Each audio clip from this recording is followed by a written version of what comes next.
오늘은 금융공기업을 짚어보려고 하는데 아무래도 뭐 공기업이 인기 있긴 하지만 금융공기업은 더 인기가 많다고 들어서요. 어느 정도인가요? 금융공기업은 아무래도 우리 그 일반 사기업이나 일반 금융기업들보다는 우리 취준생분들이 준비를 더 많이 하고요. 특히 우리 신용보증기금 같은 경우에는 뭐 난이도가 어느 정도 있고 또 인지도라든가 어떤 안정성이라든가 이런 게 상당히 우리 일반 뭐 제가 주로 담당하는 이 은행권보다 더 탄탄한 그런 곳이다 보니까 신용보증기금은 상당히 그 우리 취준생들 사이에 은행권 취준생들이라면 한 번쯤은 다 도전해 볼 만한 뭐 조금 더 공부는 해야 됩니다만은 네. 그런 측면에서 신용보증기금은 상당히 좀 안정적이고 취준생들이 많이 인기가 있는 그런 기업이죠. 알겠습니다. 자, 그럼 이 다양한 금융공기업 사실 지난번에 저희 또 표로 준비해 주시기도 하셨는데 오늘 신용보증기금을 선택하신 이유가 좀 궁금합니다. 예, 신용보증기금이 그 정도로 이제 조금 전에 말씀드렸던 것처럼 안정성이라든가 이런 공기업으로서의 어떤 그 특징이 있다 보니까 우리 신용보증기금이라 그러면 뭐 적어도 우리 취준생분들이 금융공기업에 취업했다, 신용보증기금에 다닌다 그러면은 어디에 나가도 뭐 괜찮은 네. 그런 직장이죠. 그러다 보니까 난이도가 그렇게 높지도 않고 그렇다고 난이도가 그렇게 낮아서 금융공기업들은 다 어려운 게 특징인데 그 중에서도 난이도가 중급 이상, 중상급 정도 되면서 한 번쯤은 도전해보고 또 여기가 좀 이따가 또 말씀드리겠지만은 어떤 전형의 좀 특징이 있습니다.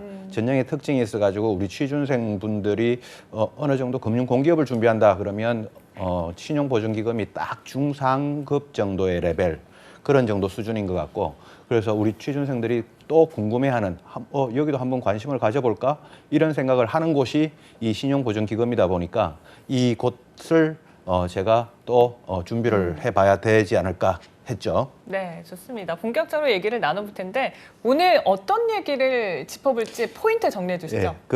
우리 취준생분들이 신용보증기금을 이야기를 하면 제가 혹시 중간에 신용보증기금이라고 6글자 계속 많이 나올 텐데 이거를 신보 이렇게 좀 줄여서 이야기를 할 수도 있을 겁니다. 네. 우리 취준생분들도 신보라고 많이 알고 있을 거고요.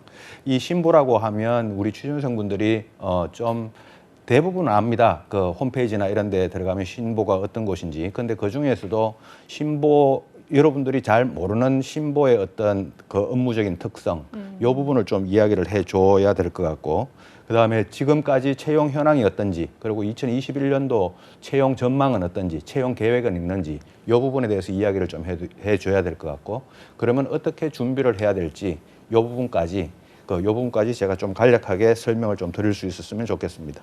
네, 일단은 어떤 곳인가부터 살펴보겠습니다. 신용보증기금 사실 이름은 저도 정말 많이 들어봤는데 정확히 어떤 일을 하는 곳인지는 딱 말해보라고 하면 잘 안 나오는 것 같아요. 다른 분들도 좀 비슷하시지 않을까라는 생각이 드는데 뱅쌤께서 신용보증기금 놓치지 말아야 할 부분이 있다면 좀 짚어주시죠. 그렇죠. 우리 그 홈페이지 신용보증기금 홈페이지를 들어가면 우리 취준생분들이 대충은 다 아실 겁니다. 그냥 우리 언론이나 뉴스나 이를 통해서 신용보증기금 홈페이지를 들어가면 첫 번째 나오는 게 뭐냐면 중소기업 전문 금융기관입니다. 네. 신용보증기금이.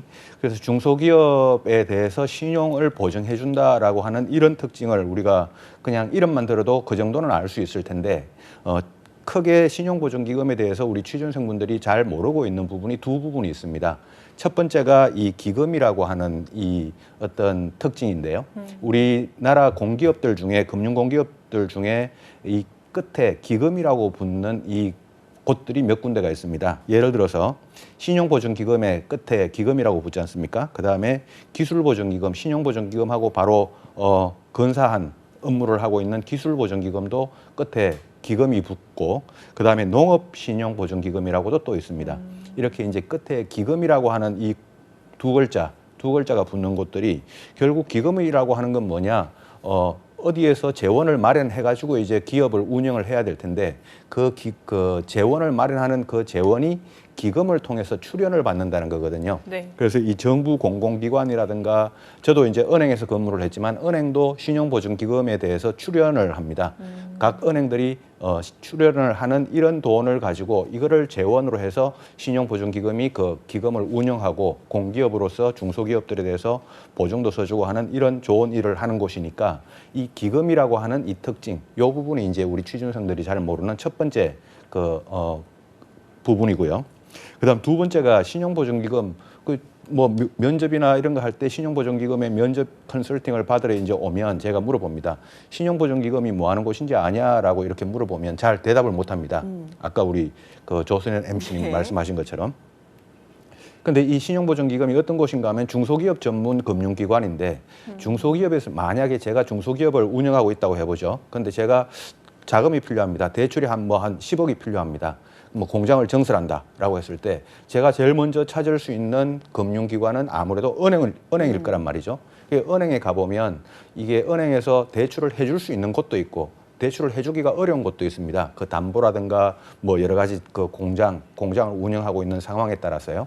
그럼 은행에서 저도 마찬가지지만 그 은행에 있을 때 은행원 그 대출을 담당하는 은행원들이 뭐라고 이야기를 하냐면 그럼 사장님 저희 은행에서는 대출 받기가 좀 어려우니까 그 신용보증기금을 한번 가보시죠. 신용보증기금을 가보시면 거기에서 심사를 거쳐서 신용보증서를 발급을 해줄 겁니다.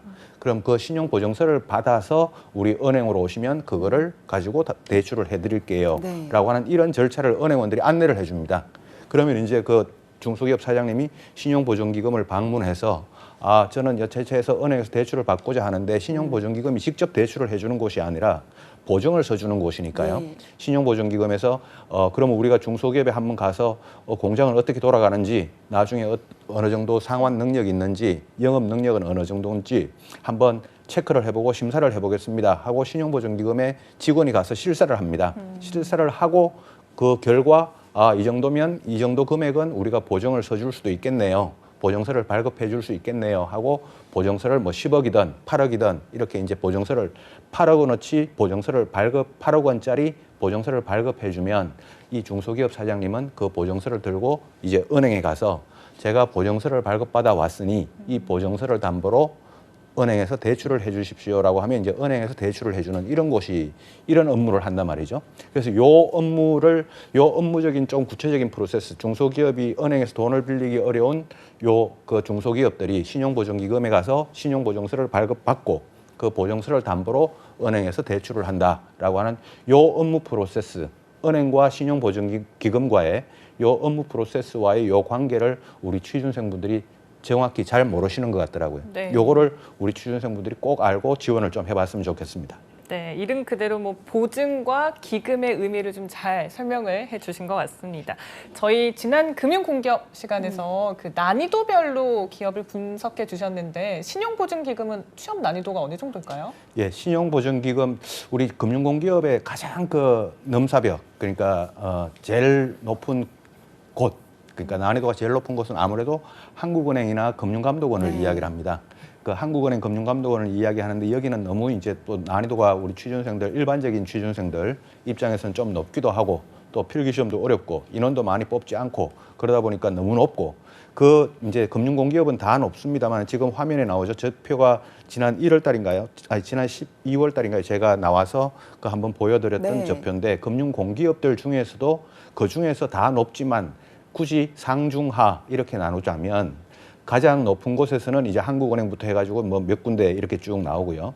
그다음에 우리 신용보증기금은 난이도가 제가 이제 그 분석한 난이도는 중급에 갖다 놓았는데 신용보증기금은 중급 금융공기업에 갖다 놓았고 그 중에 이제 더 끝에 가보면 기업은행이라고 이렇게 있을 겁니다. 네. 그러니까 은행권 난이도하고 좀 비슷한. 근데 은행권은 시중은행하고는 조금 시중은행보다는 같거나 조금 더 높은 그런 수준의 그 신용보증기금 그 취업 난이도를 갖고 있으니까 그보다 이제 더 아래쪽도 금융공기업들이 있죠. 그런데 네. 난이도가 하라고 해가지고 난이도가 낮다는 게 아니라 그 중에서 상대적으로 난이도가 하라는 거지 일반 기업이나 다른 기업들에 비해서는 난이도가 높을 수 있습니다.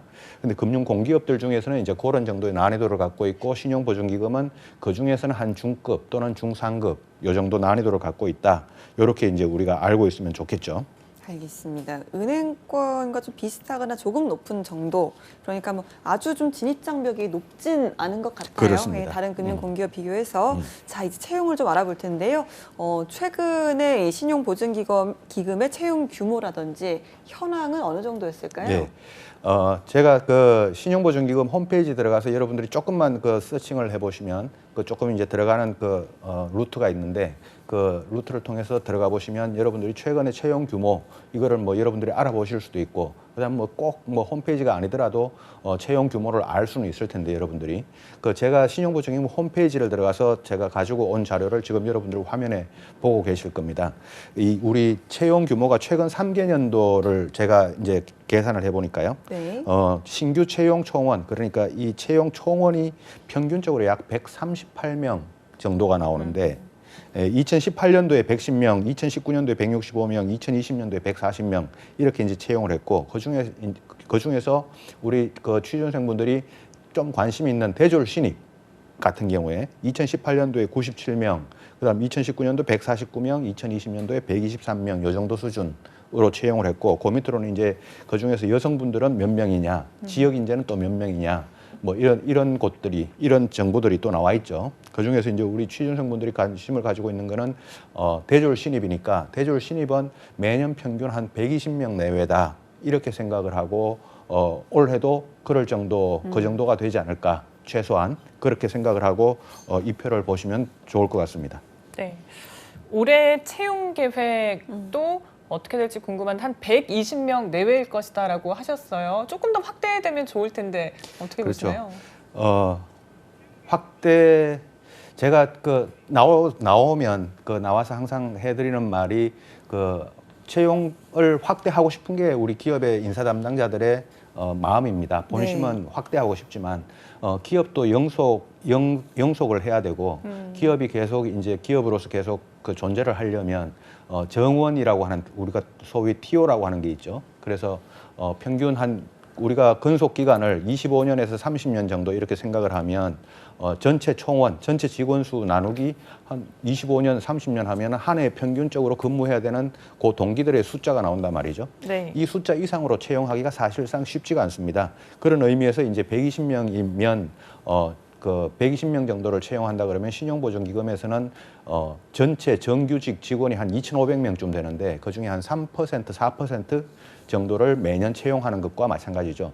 그래서 이거 뭐 곱하기 25년 쭉 이제 그 고참까지 이렇게 근무한다고 봤을 때 그러면 2,500명이 나온단 말이죠. 120명 곱하기 25년을 하면요.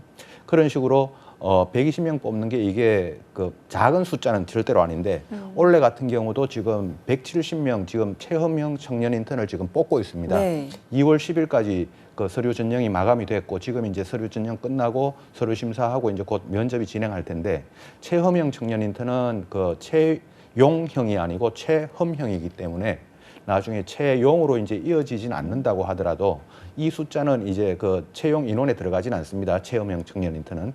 근데 이거 이외에 원래 좀 더 늘어날 수도 있고 또 아까도 뭐 이야기했지만 120명 정도 수준이라 그러면 원래는 120명 플러스 알파 이런 식으로 우리가 생각을 하면 좋을 것 같습니다.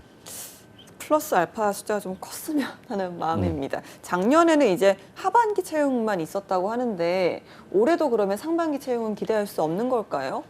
예, 신용보증기금이 2017년까지였던 걸로 기억하는데요. 2017년까지 상반기, 하반기 채용을 이렇게 하다가 2018년도부터 상반기 채용을 하지 않고 하반기 채용만 했었습니다. 그런데 아까 우리 표에서 잠깐 봤듯이 2019년도였을 겁니다. 2019년도에 149명을 채용했단 말이죠. 그때가 신용보증기금에서는 신용보증기금이 생긴 이래로 가장 많이 채용했던 한 해가 2019년도였습니다. 그런 의미에서 봤을 때 한 해 150명을 넘기기는 참 어려울 것이다 라고 생각을 하고 근데 이 매년 상반기 하반기 채용을 하지 않다가 2018년도부터죠. 매년 상반기 하반기 채용을 하지 않다가 그러니까 2018, 2019, 2020년도는 하반기 채용만 하다가 올해 드디어 꿀팁을 하나 드리자면 상반기 채용을 한다라고 하는 이 계획이 지금 신용보증기금에서 발표가 됐고요. 그래서 연간 올해 상반기 하반기 채용을 이제 다 할 것 같은데 신용보증기금에서는 그렇다면 상반기 채용이 이제 몇 명을 할지 그거는 아직 정확히 모르겠습니다만은 일단 최근 3년 2018, 2019, 2020을 계속 하반기 채용만 했었는데 올해 드디어 상반기 채용도 한다. 지금 아마 이 방송을 보고 계신 분도 이 정보를 들으신 분도 있고 못 들으신 분도 있을 텐데 못 들으신 분들은 지금 상반기 채용을 한다라고 생각을 하고 지금 신용보증기금 자소서라든가 이런 뭐 취업 준비 충분히 해보셔도 좋을 것 같습니다. 기대하셔도 좋습니다. 네. 거의 뭐 속보 소식을 이렇게 실시간으로 딱 전해주신 것 같아요. 많이들 반가워하실 것 같은데 다만 그 최근에 공기업의 추세가 올해 상반기에 좀 인원을 많이 뽑더라고요. 그래서 혹시 채용 규모도 많지 않을까라는 기대가 되는데요. 예, 그렇죠. 그 2019년도에 149명 정도 채용을 했던 게 그 가장 최근 연도가 아니고 신보가 생긴 이래로 가장 많이 채용했던 해가 2019년도인데 네. 올해 2021년도에 그 숫자를 넘었을까라고 하는 게 이게 관심사입니다. 그렇다 그러면 한 150명 정도가 되겠죠. 그 150명 정도인데 그 우리가 상반기 채용을 하지 않고 하반기 채용만 했을 때도 120명씩은 뽑았단 말이죠. 근데 원래 이제 상하반기 채용을 하면 120명 이상은 최소한 뽑지 않겠냐라고 이렇게 합리적인 유추를 했을 때 그러면 올해 채용 규모는 최소한 120명 상반기 하반기 합쳐서요. 최소한 120명이 될 거고 그다음에 하반기 150명 이상이 될 수도 있다라는 이런 관점을 가지고 보면 상반기 채용 인원 이번에 이제 상반기 채용을 한다면 상반기 채용은 최소한 60명 이상은 채용하지 않겠냐라고 생각을 할 수 있고 맥시멈 한 90명까지도 예측할 수 있다라는 이런 뭐 예측도 가능할 것 같고요. 근데 평균적으로 봤을 때 한 7, 80명 정도는 채용하지 않을까라고 이렇게 생각을 저는 개인적으로 하고 있습니다. 네. 정확하게는 모르지만. 네. 정확하진 않지만 일단은 상반기 채용이 있고 어느 정도 인원이 좀 예상이 되기 때문에 정말 많은 분들 좀 반가워하실 것 같습니다. 자, 그럼 이제 본격적으로 채용 전형 절차에 대해서 좀 알아봐야 될 텐데요. 신용보증기금의 전형 절차 간략하게 좀 설명을 해주시죠. 예, 대부분의 그 우리 기업들, 그 은행도 마찬가지지만 대부분의 공기업도 마찬가지고 일반 기업도 마찬가지고 전형 절차는 서류 전형, 그다음에 필기 시험, 그다음 1차 면접, 2차 면접 이렇게 진행이 됩니다. 근데 1차 면접, 2차 면접을 뭐 합쳐서 면접을 한 번만 보는 곳들도 있습니다. 그래서 서류 전형, 필기 시험, 면접 이렇게 이제 절차가 진행되는 곳들이죠. 그 우리 신용보증기금도 뭐 별반 다르지 않습니다. 신용보증기금은 우리 대졸 신입으로 들어가면 5급, 직급은 5급으로 들어가게 되는데 그래서 신용보증기금 여러분들이 채용 공고를 볼 때 대졸 신입이면 항상 5급 신입 직원 채용을 봐야 되고요. 그다음에 이제 경력직 같은 경우에는 4급 또는 3급 그 이상으로도 이제 올라갈 수 있고 위로 숫자가 작아질수록 높은 직급입니다. 근데 우리 그 고졸 직원분들 같은 경우에는 이제 6급으로 채용이 됩니다. 그래서 신용보증기금은 뭐 5급, 6급 이렇게 직급별 채용을 하고 있고 그 다음에 일반적인 전형 절차는 서류 전형, 필기 시험, 면접 이런 절차로 프로세스가 이루어진다라고 하는 관점에서는 일반 기업들과 별반 차이가 없는 그런 큰 프로세스를 갖고 있죠. 네, 뭐 아직까지는 특이점은 크게 느껴지진 않는데 혹시 신용보증기금만의 어떤 주의사항이나 특징이 있다면요? 예, 이 신용보증기금이 그 서류 전형 그다음 필기시험 면접인데 요 신용보증기금이 가지고 있는 다른 공기업들은 일반 기업도 마찬가지입니다. 다른 기업들은 잘 가지고 있지 않지만 신용보증기금만이 가지고 있는 이 특징이라고 하는 게 요게 포인트인데 요게 이제 여러분들이 좀 세부적으로 좀 조사하고 알고 있어야 될 부분인데 이게 뭐냐면 허들형 전형이라고 하는 게 있습니다. 네. 신용보증기금에서는 이 신용보증기금의 허들형 전형 또는 허들형 심사라고 하는 요거를 여러분들이 좀 캐치를 하고 여기에 맞게 이제 준비를 해야 되는데 허들형 전형이라고 하는 게 뭐냐면 서류 전형 안에서 다시 두 단계로 나눕니다. 서류 전형에서 두 단계로 다시 나눠서 1차 서류 전형이 있고 2차 서류 전형이 있는 이런 셈입니다. 그래서 서류 전형 안에서 1차 서류 전형을 붙어야 그 다음에 이제 2차 서류 전형을 심사받을 수 있는 이런 단계로 올라가는 이런 전형. 그러니까 한 전형 안에서 다시 두 단계로 하나의 허들을 두고 그 다음 단계로 넘어가는 이런 전형을 허들형 전형이라고 하는데 신용보증기금, 신보가 우리 허들형 전형을 이렇게 사용하고 있는 그런 공기업이고 그게 이제 신보만의 좀 특징 그런 게 있습니다. 네, 그러면 지원자 입장에서는 일단 이거를 다 통과를 해야 최종까지 갈 수 있는 거잖아요. 그렇죠. 상당히 좀 부담스럽게 느껴질 것 같습니다. 허들형 전형 좀 더 좀 자세하게 예. 설명 좀 해주시죠. 서류 전형부터 한번 볼까요? 네. 예를 들어서 우리가 서류 전형을 하면 거기에 이제 뭐가 들어가냐면은 우리가 공기업들은 블라인드 채용을 하니까 보통 직무 관련 경험이라든가 자기소개서라든가 이런 게 한목에 평가해가지고 서류 전형 합격 발표를 주는 게 이제 일반적인 전형 절차인데 신용보증기금 신보의 서류 전형 심사 과정은 2단계, 2단계로 나뉩니다. 그 중에 이제 첫 단계가 뭐냐면 신보에서 자소서 이제 블라인드 채용이니까 스펙은 안 보겠죠. 자, 스펙은 빼고 그 자소서하고 직무기술서 요 과정을 1단계 서류 전형 허들로 남겨놓고 요거를 통과하면 그다음 자소서 마지막 문항에 항상 신보에서는 약식 논술 주제가 나오는데요. 여러분들도 지원해 보신 분들은 경험이 있을 겁니다. 이 약식 논술 주제를 그다음 2단계로 평가를 합니다. 그래서 서류 전형을 자소서와 직무기술서 요거를 1단계로 두고 이게 통과가 되면 2단계 논술, 약식 논술 평가를 이제 채점을 하게 되는데 약식 논술을 아무리 잘 적어도 앞에 자기소개서 이 부분을 못 적으면 1단계 서류 전형에서 떨어지는 이런 셈이 되고요. 그다음에 자소서를 아무리 잘 적어도 뒤에 약식 논술을 또 못 적으면 또 1단계 서류 전형에서 또 떨어지는 겁니다. 그 1단계 서류 전형에서 만약에 붙으려 그러면 합격하려 그러면 자기소개서, 직무기술서 이것도 잘 적어야 되고 이것도 어느 정도 점수가 나와야 되고 그다음에 마지막 자소서 마지막 문항에 있는 이 약식 논술 이 부분도 어느 정도 점수가 나와야 전체적으로 이제 1단계 서류 전형에서 합격하는 이런 과정을 이제 그 신보에서 두고 있고 신보에서는 이 보통 서류 전형 끝나고 나면 25배수를 합격자 발표를 하는데요. 그러니까 100명 뽑으면 2,500명을 합격자 발표를 하죠. 네. 근데 자기소개서와 직무기술서 요 1단계 서류 전형의 1단계죠. 1단계에서 35배수를 먼저 걸릅니다. 3,500명을 뽑죠. 그래서 3,500명을 다시 이제 약식 논술을 평가해서 이제 그 서류 전형 중에 2단계 약식 논술에서 1,000명을 떨어뜨리고 2,500명을 최종 서류 전형 합격자로 이렇게 발표하는 이런 방식을 쓰고 있다라는 게 이제 신보의 허들형 전형의 특징이고 이 부분을 여러분들이 우리 취준생분들이 어떻게 극복을 해 나가야 될까 이런 걸 자기만의 어떤 전략을 좀 짜고 좀 힘의 안분, 그 에너지의 배분 그러니까 자소서 쪽하고 약식 논술 쪽이죠. 이 힘의 배분 둘 다 성실하게 다 잘 작성하겠지만 그래도 에너지 배분을 좀 잘 해 보셔야 될 그런 부분들이죠. 네. 그야말로 뭐 어느 단계 하나도 놓칠 수 없는 그런 상황인 것 같습니다. 서류 전형 1, 2단계 이렇게 나누는 굉장히 독특한데 그러면 필기 전형은 어떤가요? 예, 이제 서류 전형을 1단계, 2단계로 보고 이제 그 다음에 서류 전형에서 25배수에 들어서 이제 서류 전형을 합격했다. 그러면 이제 100명을 뽑는다 그러면 2,500명이 필기 시험을 보러 가겠죠. 근데 이 필기 시험도 다시 허들형 전형이 1단계, 2단계로 또 나뉩니다. 그래서 필기 시험 전형 중에 1단계, 허들 1단계는 뭐냐면 NCS와 경제금융, 금융전공 분야의 객관식 필기 시험이 있습니다. NCS도 객관식이고 금융전공 이것도 이제 객관식인데 필기 시험의 1단계는 이 NCS 그러니까 직업기초능력이 20점, 그다음에 금융전공, 금융과 관련된 이 객관식 문제가 총 80점. 이렇게 해서 총 100점 만점으로 이제 요 과정이 필기 시험의 전형 그 허들 1단계고요. 요거를 합격해서 통과하면 그다음에 이제 논술 채점을 하는데 네.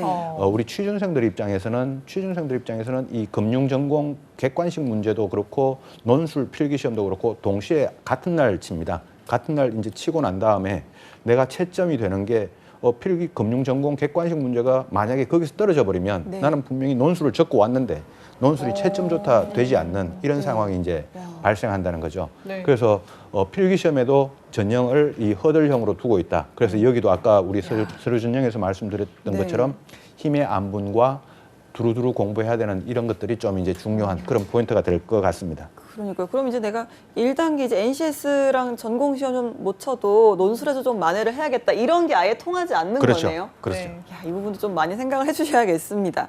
점점 더 부담으로 다가오는 것 같기도 하고요. 이렇게 여러 단계의 허들을 거쳐서 다음이 이제 면접인데 면접도 뭐 1차 면접 통과해야 2차 보고 이렇게 허들이 좀 있는 걸까요? 면접은 없습니다. 면접은 그런 게 없는. 네. 우리 신부가 완전히 거꾸로 그 일반 기업들하고 전형을 거꾸로 쓰고 있는데요. 그러네요. 그 면접은 보통 우리 일반 기업들이 1차 면접, 2차 면접 이렇게 있지 않습니까? 근데 신부는 면접이 한 번밖에 안 봅니다. 한 번밖에 안 봐서 한 번에 그냥 원샷, 그러니까 당일치기 면접에서 면접이 끝납니다. 그래서 원샷에 뭐 과제 수행 면접도 있고 뭐 직무 면접도 있고 그다음에 심층 면접도 있고 이렇게 세 가지 종류를 면접을 보는데 하루 만에 면접을 끝내고 정작 면접은 단계를 나누지 않고 면접은 한 단계, 1단계로 끝내는 이런 특징. 그러니까 일반 기업들하고 정반대로 지금 가고 있는 그런 상황이죠. 그런 그러네요. 특징이 이제 신부의 특징입니다. 이렇게 허들형 고득점형으로 평가하는 이유가 있을 것 같긴 한데 반대로 이제 취준생들 입장에서는 좀 어떻게 준비를 해야 될까요? 그렇죠. 그게 우리 취준생분들한테 제가 말씀드리려고 하는 그게 이제 핵심이겠죠. 이런 허들형 전형을 어떻게 준비할까? 이런 허들형 전형을 일반적으로 쓰고 있는 기업들은 흔치 않습니다. 신보가 거의 유일하다 그럴 정도로 신보만 가지고 있는 특징인데요. 네. 이런 허들형 전형을 쓰고 있는 이유라고 하기보다는 뭐 다 기업들마다 나름대로 이유가 있겠습니다만은 올해도 또 전형이 같을 수도 있고 달라질 수도 있습니다. 신보가. 근데 작년까지 이런 허들형 전형을 쓰고 있었고 올해는 또 달라질 수가 있는데 신보에 이제 그 허들형 전형이 서류 전형이 1단계, 2단계가 있고 그다음에 필기가 1단계, 2단계가 있고 면접은 1단계. 그래서 총 5단계 그 전형이 있는 셈이나 마찬가지죠. 그래서 여러분들이 서류 전형 1단계 지금 여러분들 화면에 나오고 있는 것처럼 저 화면을 뭐 캡처 떠놓을 수 있다면 캡처를 떠서 참고를 하시면 좋은데 네. 저 과정을 이제 여러분들이 어떻게 준비를 해야 될까? 이게 이제 그 핵심인데 그 핵심은 이겁니다. 앞 단계부터 준비를 해야 되죠. 앞 단계부터 이제 심사가 평가가 될 거니까요. 앞쪽부터 이제 여러분들이 준비를 해야 되고 앞쪽을 잘해야 뒤쪽이 네, 이제 네. 채점이 될 수 있으니까요. 그 다음에 결국은 둘 다 잘해야 그 전형을 통과할 수 있다는 겁니다. 그러니까 1단계만 잘하고 2단계를 못하면 그 전형에서 떨어지는 거죠. 그러니까 두루두루 잘해야 된다라고 하는 게 이게 이제 핵심 포인트의 두 번째입니다. 앞 단계부터 해야 되겠다. 그 다음에 두루두루 해야 되겠다라고 하는 건데 요거를 만약에 거꾸로 하면 앞 단계가 아니고 뒷 단계부터 하면 근데 필기 시험에서 논술을 해버리면 앞 단계 이제 객관식 문제가 거기서부터 떨어져 버리면 논술을 아무리 잘 적어도 안 된단 말이죠. 그쵸. 그래서 앞 단계가 아니고 뒷 단계로 가면 안 된다. 그래서 앞 단계부터 해야 된다. 그다음 두루두루가 아니고 어떤 한 분야를 깊이 있게 해버리면 그것도 안 됩니다. 예. 그래서 앞 단계부터 두루두루 이게 신보 전형의 핵심이다. 여러분들이 준비해야 될 앞 단계부터 두루두루 요게 포인트다라고 생각을 하시면 좋을 것 같습니다. 그러니까 매 코스 전력 질주를 해야 되는 거네요. 매번 그렇죠. 그 닥치는 코스마다 전력 질주를 하고 뭐 어느 것 하나에 몰아주기 없이 모든 걸 또 다 준비가 되어 있어야 되는 그런 코스인 것 같습니다. 자, 신용보증기금 아무래도 저희가 금융공기업 하면 필기 시험이 굉장히 좀 어려울 것이다 이런 생각을 하잖아요. 신보의 필기 시험은 난이도가 어느 정도로 생각하면 될까요? 이제 계속 제가 그 중간에 말씀드렸습니다만 일단 그 1단계 필기 시험의 1단계 허들에서는 객관식입니다. 이게 이제 주관식이 아니고 객관식이라고 하는 게 여러분들이 접근하기가 조금 나은데 그런데 네. 경제학, 경영학, 법학 요 세 과목을 동시에 다 봅니다. 그래서 경제, 경영, 법학을 어느 정도 한 2학년 정도, 대학교 2학년 정도 수준까지는 여러분들이 공부를 해야 되는데 신보에 보통 준비하시는 분들 보면 한 1년 정도 준비하시는 분들이 평균적이라고 하더라고요. 네. 그래서 요 이제 객관식 시험을 끝내면 이제 제가 NC에서는 따로 말씀드리지 않고요. 이제 금융전공 관련해서 80점짜리 이 객관식 문제 이 공부를 끝내고 나면 논술을 보는데 논술은 경제금융 쪽에서 하나, 그 다음에 시사사회 쪽에서 하나 이렇게 두 개를 주고 논술 주제를 하나 선택해서 논술을 적고요. 그 이외에 약수를 두 문항 이렇게 나오는데 우리 논술 주제는 그렇게 난이도가 높지 않은 그러니까 전공 논술이 아닌 시사 논술형 논술로 여러분들이 크게 공부와 관련된 게 아니라 뉴스와 언론이나 뉴스나 이런 걸 좀 통해서 시사와 관련된 것 특히 네. 이번에는 코로나 문제 때문에 코로나와 관련된 문제는 무조건 1차적으로 나오지 않을까 이런 예상을 해봅니다.